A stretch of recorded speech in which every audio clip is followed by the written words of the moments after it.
Hello guys, আসসালামু আলাইকুম ওয়া রাহমাতুল্লাহি ওয়া বারাকাতুহু। অনেক দিন পর চলে এলাম নতুন একটি ব্লগ নিয়ে। বাসা থেকে বের হয়ে এখন সোজা চলে যাব যদুপুর রেলওয়ে স্টেশনে। স্টেশনে আসার পর শুনতে পেলাম টঙ্গী যাওয়ার জন্য কোনো ট্রেন নেই।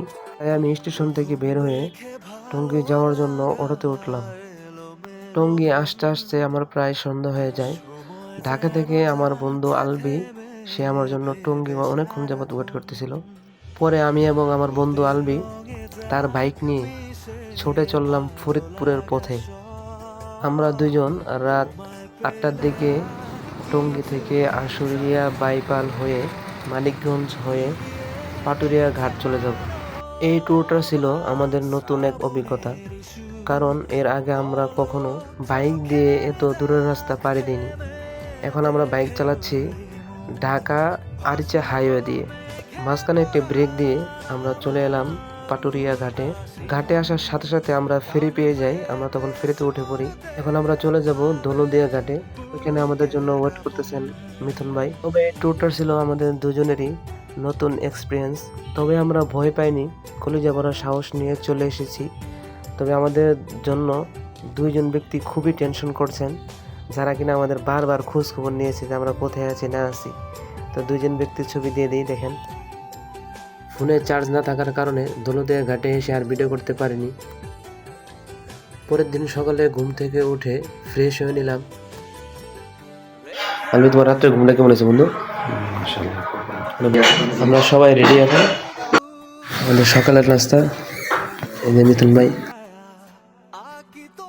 নাস্তা শেষ করে আমরা বেরিয়ে পড়লাম ঘুরতে যাওয়ার জন্য।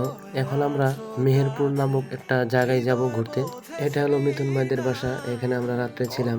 ওনাদের বাসার পাশেই ছিল রেল লাইন। রেল লাইনের পাশ ঘেঁষে যে রাস্তা, এই রাস্তা দিয়ে আমরা যাচ্ছি।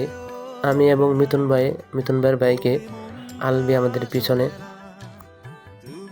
মিথুন ভাইদের বাসা থেকে প্রায় 25 কিলোমিটার দূরে বহরপুর। যাওয়ার পথে অনেক বৃষ্টি হইতেছিল, কিন্তু আমরা থামিনি। রাস্তা ছিল খুবই পিছলা। এটাই হলো বহরপুর। দুই পাশে পানি, মাঝখান দিয়ে রাস্তা।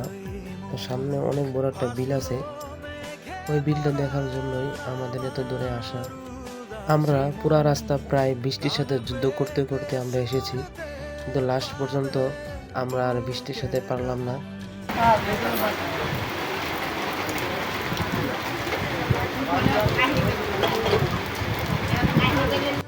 আমরা এখানে এসে আর দেরি করিনি, যেহেতু আবহাওয়া অবস্থা খুবই খারাপ।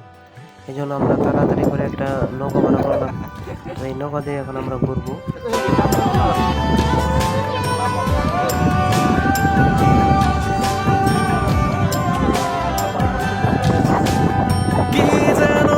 আমরা নৌকাতে প্রায় 2 ঘন্টা আড্ডা দিই একসাথে।